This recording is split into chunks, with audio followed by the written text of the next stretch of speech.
Nii et Elon Musk mõtleb Ühendkuningriigi ostmisele. Jah, Inglismaa ja internet läheb sellest täiesti hulluks. Kuidas see lugu siis alguse sai?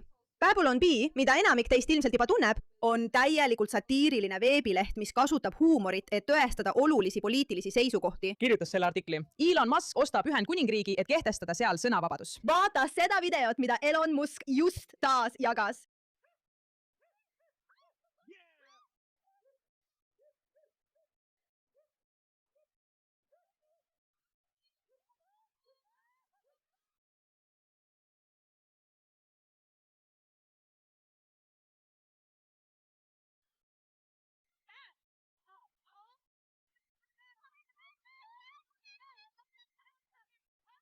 Behave.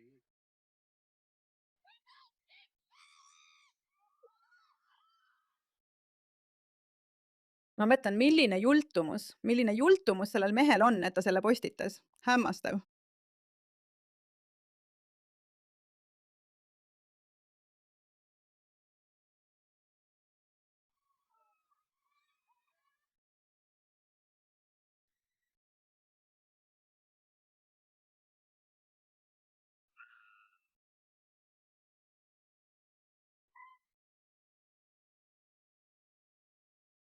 Okei, aitab nüüd sellest, sest loomulikult on palju tehnilisi küsimusi selle kohta, kas Elon Musk saab tegelikult riiki osta ja kui sa tead, kui suures võlas Ühendkuningriik on, siis pole see ilmselt nii keeruline teha.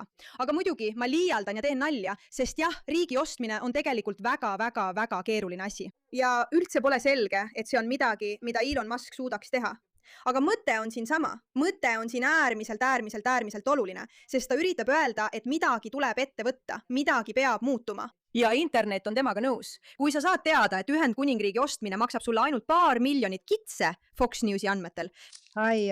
See viitab Ühendkuningriigi islamiseerimisele. Siin on veel üks neist kohutavatest meemidest, eks, kus meil on Elon, kes tuleb sisse. Kui palju maksab kogu Ühendkuningriik? Ma võtan Inglismaa, Šotimaa, Walesi, aktsendid, vihma, järjekorras seismise kultuuri, kõik. Ütle oma hind. Dogecoin, Tesla aktsiad või ma võin lihtsalt sulle Venmo kaudu maksta. Härra Musk, Ühendkuningriik ei ole müügiks. See on suveräänne riik. Mitte üks sinu veebipõhistest ostukorvidest. Okei, lahe. Aga mis siis, kui ma lihtsalt omandan selle vaenulik ülevõtmine? Ma nimetan selle ümber X kuningriigiks. Absoluutne sõnavabadus kõigile. Tee on nüüd valikuline. Samuti teen ma Big Benist hiiglasliku X-i. Absoluutselt mitte. See on naeruväärne. Kroon ei pea läbirääkimisi. Vaata seda. Palju õnne teie majesteet. Te just nõustusite tingimustega. Ühendkuningriik on nüüd igaveseks vaba X-i kasutustingimuste alusel. Klausel 69. Kõik monarhiad saavad X-kordi tütarettevõteteks. Tere tulemast Perretšak.